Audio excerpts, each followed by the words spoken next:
Bradley Blyth, we're going to catch up with you. We spoke to you, I spoke to you, sorry, on the phone, because you were going to race at Kings Lynn, new driver, did a bit of a piece for you, and then you went to Kings Lynn, first meeting. You did very, very well. Yeah, we didn't do too bad. It was just good experience, good night all round. Didn't really know what to expect, to be honest. I only sat in the car on the Thursday night. Yes. And just weren't nervous or anything, just wanted to get out there and just sort of trusted the car, really. Matt said, you'll be all right, and just got out there, and it was just what it was. Well, he's the guru though, isn't he? Yeah. So there you go. I watched you do your 5 laps, and you were like, you were proper on it on them first 5 practice laps. I found like a big difference from racing a Formula 2, whereas like Formula 2, you enter that corner and you're straight on the pedal. With these, you've got to sort of trust the car, get round, because there's a couple of them laps, I was on the pedal and I was just washing out. So you just sort of got to refine how you're coming in and just let the car sort of do the work and just gradually get back on the pedal. And we sort of hit it running, really. I was impressed, well, just happy with myself, really. I'm glad we took to it quite well. Like, you started heat at the back, and then you kind of went and started off the front on whites, and then Grand National time. Yeah. That was a very good race for you. Yeah, we managed to get away at the start. I think there was something go on right on the first lap, and just managed to nip under, and we was gone. And the track was mint. We had a couple of stoppages. The restarts, I just had them ahead, just do it exactly how you used to do in a Formula 2. Slow them up, sort of just wait. As soon as you've got a good eye for the corner to come out, just hit it. And we did it 4 out of the 5 times all right, and just sort of hit the pedal, really, and it was all right. But the thing is, right, so you say a few restarts, and I just did what I did in Formula 2s, right, but you've got Frank Quinlan Jr. behind you, Bobby Griffin, Charlie Sorder, because you know, you've got all of them sat behind you. Were you not like a bit nervous? No, well, not really, because that's what, in my head, that's what I want from the experience of being in one of these. I'm not expecting to be really challenging, but I just want to be competitive enough where I go, that was worth it. But to be fair, I may have been getting away on the restarts. I didn't do much racing. We once Frank was in front, I knew that Matt and Finicum were behind me. And I thought, well, if I slow up here anyway, I'm only going to get shot. So we'll just go with them. And yeah, it was good. We just started to get a bit of a bogging down in the car, and that's sort of what we had to pull off in the end. And because I weren't sure of myself what it was, but apparently on these restarts you've got to be revving them up because you can flood the carb. So but that's just experience. I've got to learn from that. But it must be a great feeling though, because I mean, one of the restarts you pulled away from Frank, and it must have been like, yeah, what happened to it? I don't think that was just sheer pace. They're obviously battling. So, but yeah, you just got to be sure you're ready to go and take your chance. But there's plenty of yellows, so we just had to keep going, and 4 out of the 5 worked. The 5th one not so much. All good. And then when we spoke on the phone, I'm like, what are you going to do? What's your plan? She's like, I'll just do Kings Lynn and like, you know, building all this. Then week away, and we're at Northampton.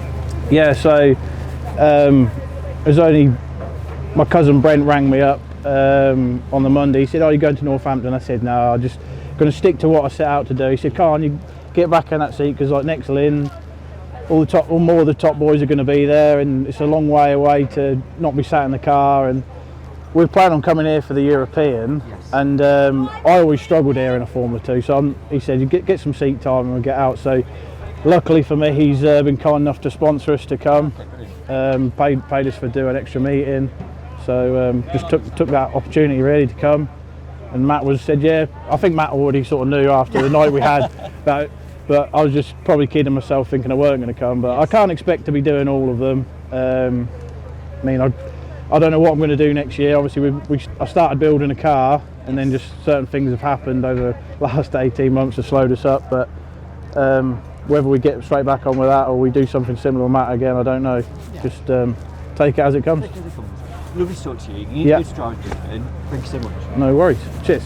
Carl Gray, we're talking to you because you were a bit of the star of the show last week at Kings Lynn. Well, I wouldn't go that far. You were definitely the star of the show. No, it was. Did you know what? I went there in an impression of it is what it is. Do you know what I mean? Yeah. And it just worked. I mean, I can't thank my dad and Tom Harris enough for working their magic on the car.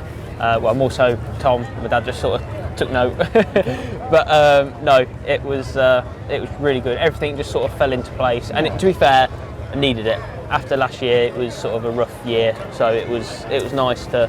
Yeah, because you and I spoke a couple of times last year, and you're a bit not down about disheartened it. With Yeah, the job. disheartened. Yeah. Sort of like not defeated before you get here, but as in like you just thought, what troubles are we going to have this time? And you shouldn't be like that. It should be right. Let's have a good meeting. Do you know what I mean? And I mean, this is probably the best thing that could have happened for me because it's given me more confidence and just sort of the mindset of. It is what it is. If it does go rubbish, it will always come good in the end, if you know what I mean.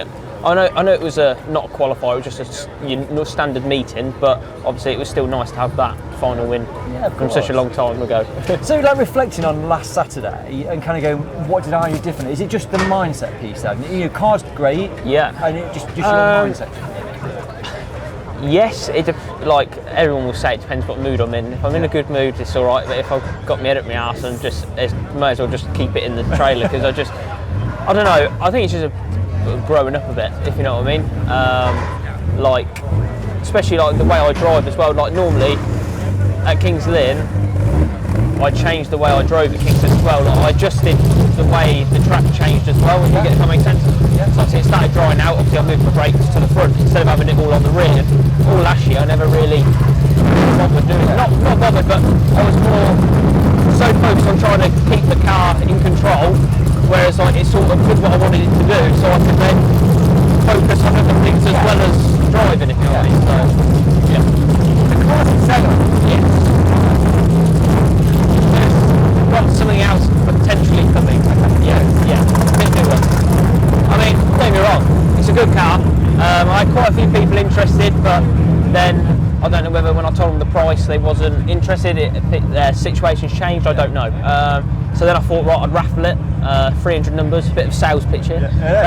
300 numbers, £50 a ticket, but it should be just the rolling chassis. But then if you win, I'll give you a £50 ticket back. So technically you won a car for free. Do you know what I mean? Don't get me wrong, if you buy all the tickets, I ain't going to give all your money back, because then you get a car for free. But no, I've sold about 120 tickets so far out of 300. So I think they'll keep going, but it's just a long process. Yeah, of course. Yeah. But it's a great advert in terms of winning last week. Do you know what I mean? You know what? So many people come up to me and said, "God, car don't want to be sat on the infield today, does it? If you're trying to sell it." And I thought, I didn't even think about it until then. And I was like, that's a good point. Especially after the last season, I thought it definitely ain't going to sell. And then now I thought, to be fair, perfect. I was trying to sell it, and I had to compete with it. Friday. Are we going for Tarmac again this year? Yes, yeah. Going to give Tarmac a good go. Well, to be fair, I'd like to give Shale a good go now as well, obviously. But Tarmac, we're especially with the World Final being at Skegness. I'm not saying I'm going to win the World Final, but I'd say that's going to be my best chances out of any track there is, if you get what I mean. Because I always seem to perform better at Skegness than I do anywhere else. So yeah. And I've discovered that you've become a bit of a YouTube sensation over the past few months. Well, you know what, right? I've always wanted to do it, and obviously I saw Nigel do it, I saw Russell do it, and I thought, you know what, why not? And I thought, the only reason why I didn't want to do it, because I always thought people might think I look like a bit of a knob, and I thought people probably already think I am a knob, so why not? And so did that, and you know what, I wasn't even expecting anything. And my first couple of videos got like 50,000, not my first one, but my second and third one got like 50,000 views, and I was like, bloody hell, didn't realise this happened, but they're like stabled out now to about like between like 5 and 10,000. It must have been something in their videos, I don't know, but so just sort of doing my vlogs, like trying to get the stock car audience, and then obviously I've just bought a new lorry as well, so I'm trying to get like the truck audience as well, and I'm going to Truckfest in, I don't know when it is, in May I think, but I'm going to take the stock car as well, so then I can sort of advertise the Bscdatv as well to the truck people as well, so that's good. To be fair, I have watched a few. Are you subscribed? No, I didn't. I felt a step too far, but I enjoyed. No, see you later. But I was like, I'm actually quite interested. Did you at least like it? I mean, I did like it. I did like it. I did like it. You redeemed yourself a bit. Yeah, it's good. And last thing, the car smells very lovely as well. Yes. It's Johnson's green baby oil, not pink. I'm not that rich to buy the pink cap stuff. Well, to be fair, Mum bought it, so. But it just, because we're so busy in the week, you know what I mean? We're so busy in the week. See, it's like your YouTube fans, isn't it? I tell you what, it's so funny, right? Kings Lynn, right? People come up to me and goes, "I love your YouTube." I was like, all right, nice. I didn't really know how to take it. I was just trying to be like as polite as I could, if you know what I mean. But no, because we're so busy in the week, I try to get as much as I can done at the start of the week, so I'm not rushing, because that's all we did at the end of the week. Last year was rush, and I hate it. So I sort of cover it in baby oil, so then the shale just comes off it, and I wash it at the track. So then, technically, that saves me a night, because normally Monday night would be washing down.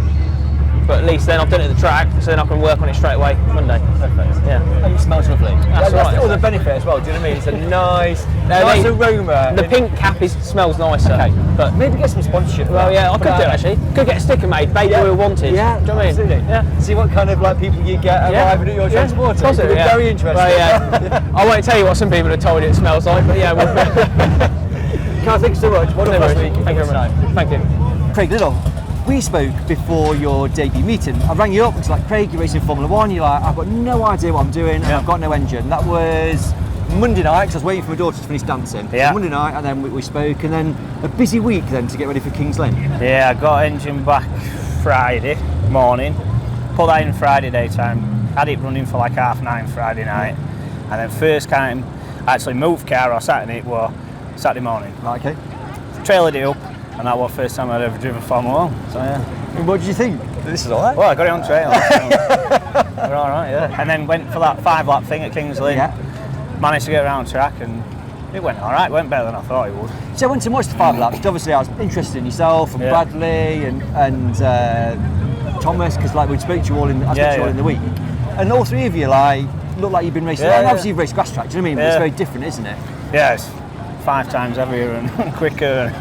It's all right. It went all right. Yeah. It car weren't set up. I literally set it up by eye Saturday morning, so it were a bit uneven and soft and hard in places. Yeah. It were all right. It went all right anyway. Clutch went though, so that were a problem. Just a few bits, but for the first meeting, it were all right. Yeah. Did you enjoy it? I think that's the. No, it was good. Yeah.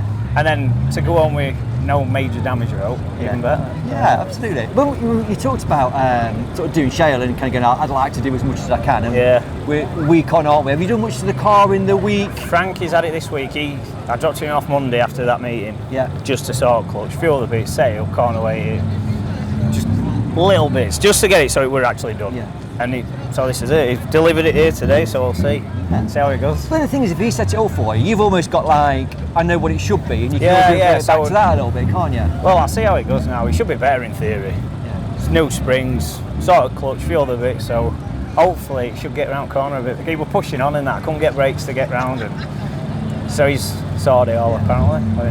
Did it feel fast when you it felt quick. There's not much room in them though. When you're on the track? Yeah, when you're in there and you're pinned in and you can't move an inch. But yeah, it was good. Yeah, I enjoyed it. So I think when you said like you kind of sitting you're sitting down, aren't you? Do you know what I mean? Oh my god, it's like sitting at a coffee table in that. Engine's literally smack between your knees, so you've got your feet are 2 foot apart. It's all right though. It worked for Frankie, I suppose. Yeah. So. But it's very different, I guess, to sitting in a grass track car, isn't it? Oh yeah, they're so much easier to sit. You're sat, your feet are out, you've got your ankles for your throttle, and in here you're moving your legs virtually. It's a bit uncomfy, but it's good. Good. It's still good. Good. So, right. So that's it. You spoke to me like on camera now. That's it. We're good. We can do it again in the future when you're winning races and all that kind of stuff. Yeah, done. Right, good luck tonight. Thanks so much. Right, thank you very much for that. Neil Long, we're at Northampton. Yeah. The last time we were here, or you were here, it was tarmac. It was 30 odd years ago, and we're back today. I am, yeah. Different surface. Yeah, absolutely. I came to you for the meeting. You were like, I'm busy. So we've come after your first heat. I suppose. How did you find heat 1? Yeah, it was all right actually. Got to grips with it quite well. Car was getting better, and I think I was getting better, getting used to it. Yeah, no, enjoyed so you know, it. like you're driving up there, cause that's the same, going to the track is the same, and you kind of get on the track, you go like, I know what I'm doing, it's all come flooding back? All the same nerves, you know, the pre-race nerves. To be honest with you, as soon as you've gone the rolling lap, that's it, it did just all come flooding back. Because we spoke on the phone in the weeks, we put a post out for you, and I think a lot of people do remember you for like tarmac. That's kind of, I don't know why, it's stuck in my mind, and most people have that. Yeah. But like shale's kind of, the surface we're on. And why did you do shale? What was the... I I wanted to master it, to be honest with you. I was all right on Shell. You know, I won the Whites and Yellows Championship back in '94. Yeah. You know, I won a race at Coventry. You know, I was always in the top 10-ish, but I wanted to master it. Yeah. And so, and Heat 1, we're kind of like, we're on that ladder, aren't we? We're getting there then. Yeah. Yeah. You've got a lot of people here today. You've got like the biggest pit crew in the world. I don't know. Yeah. It's all my friends from the MR2s. Yeah. As I said to you, on the phone, I look after MR2s and circuit racing. And that's all the sponsors are. Is that the first time they've seen stock cars as well? Yes. So what do they think? Are they like, what is Mental. this? Right, okay. Mental. They can't believe I've just gone out there Yeah. without even practicing. Okay. They just said you're just mad. So we've got consolation next, haven't we? So you're kind of getting a bit more confidence, and are you kind of going, right, are you doing much to the car? I've done some adjustments to the car. It was bottoming out going down the home straight. Yeah. Just a few little tweaks, Yeah. just to try and make it a little bit better. Is that what you've kind of come back and gone, do you know what, it doesn't feel right? Or I've come back Yeah. and they've obviously read it, because Yeah. Brett Townsend there used to race Formula 2s. Yeah. He's good at reading what the car's doing, Yeah. and he's come back, he's doing this, and yeah, it's terrible. They've just done some tweaks. The biggest problem was bottoming out down the home straight. There's a big pothole there. Oh, is it? It looks a bit bouncy. Yeah. Do you think you'll feel that tomorrow morning? Probably. But no, it's within 3 or 4 laps, Yeah. you know, about like 30 years ago. Yeah. Obviously not on the front like I was before, but you know, just getting back into the swing of it, get feel for the car. I personally didn't think it was that much different. Right. You know, a lot of people say it's different. I didn't think it was. It's a little bit faster. Apart from that, it's pretty much okay. And have you seen some familiar faces? Do you know what I mean? Has it been like a bit of a meet and greet? Yeah, there's been quite a few guys come round to see me. Frank's been over, give me a bit of ribbon. Like, what are you doing? Yeah. Some old fans as well come over It's good. and say, good to see you back. Yeah. Why are you doing it? You got mad. Well, one of the reasons is because you want to race for your dad. Is your dad here? My dad is, he's in the wheelchair. Superstar. What did he think? He was good, yeah, he was impressed. Good. It's all going well. Good. It's all going well. Good. It's lovely to talk to you. I'm glad you had a good first race and good luck for the rest of the meeting. Yeah. Cheers, Neil. Superstar. Doing well. Thank you. Thanks a lot. Consolation winner Sierd De Vries. Right, you've been over here twice now, 2 weekends in a row. Yes. And you've registered as a English driver this year, Yes. is that right? Yes, that's right. So what's the story? I run my own company, I ship propulsion worldwide, and I not have the time to do the maintenance on the car at the moment. So I asked Tom to do the maintenance on the car, and I just come over to race when I have time. Yeah. So what's your day job? What do? You run a international shipping? Yeah, we do ship propulsion, so like boat thrusters, propellers, everything what the ship make move. Okay. Yeah. So the car's over here in England, like permanently? It stays here now. Okay. And then you're flying over, a bit like what Nigel de Cotte was doing with Matt. Yes, something like that. I'm in my own van. Yeah. So I need to go to Rotterdam tomorrow morning because I need to work tomorrow morning 7 a.m. Oh really? You must be very keen. Yes, I like it. Yeah. So what's the plan this year then? I mean, obviously it depends upon time, but you know, you've done 2 meetings so far, so I guess... The next one is 6 April, King's Lynn, and I want to do all the weekenders. Yeah. And when it's possible to race. Of course. When I have time on a Saturday or Sunday, I come over. Well, That's the plan. It's only just over the water, isn't it? Yeah. Do you know what I mean? You might as well. That's the plan. And Tom's looking after the car, Yes. and brilliant. And in terms of like just shale, or we're thinking Tom? Only shale. Yeah. Tomac's bad. Tomac is really bad. Enough Tomac on the road. Yeah, absolutely. And in terms of the consolation, doing really well, and then Matt got past and Josh got past, but then they had a bit of a coming together, and it's a nice victory for Yes, you. it was a nice win. Yeah. To take each other off, so Yeah. it was good. Makes it easy for you. Make it easy corner for me. Right, it's great you've come over, and your plans for the season sound fantastic, so good luck for the rest of tonight and the rest of the year. Yes, Thank thank very you. much.